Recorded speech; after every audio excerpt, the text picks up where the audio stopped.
波兰有一班车是开驶去迄个波罗的海度假景点海边的公车，因为这地名发音和英语地甲发音真相换，公车号码牌阁是666。这三个6伫咧基督教内面呢是代表地甲恶魔意思，所以引起保守派基督教团体抗议。这客运公司真无奈，只好把这号码牌改做是669。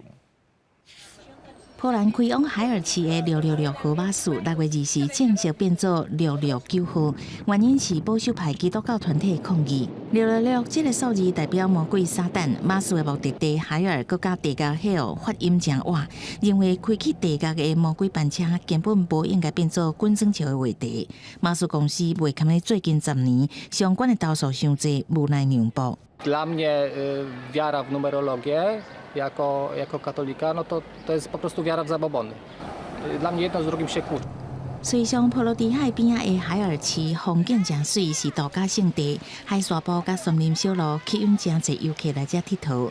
666号巴士路线2006年营运以来，已经为1天3班增加到11班。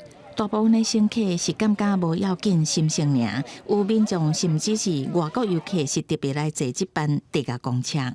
Szóstki kojarzą z piekłem, a hell się kojarzy z angielską nazwą. Hell to jest po angielsku piekło. No to dlaczego by nie mieć takiego numeru autobusu, który gdzieś nawiązuje? But in fact, here it's not hell. It's hell with only one L, and everybody is having fun here, and it's just touristic. 其实波兰文的地价甲英文的地价，迄完全是无共的两字。客运公司让步是受到社会大众的抗议，啊，毋过嘛有人要求各用666号，阁有人敢讲要甲海尔的名嘛改掉，以免触犯宗教禁忌。毋过现阶段旅游社团新式的网站顶悬，定定互人讨论分享，通往海尔的666号公车暂时是无啊。公司新闻是会中编译。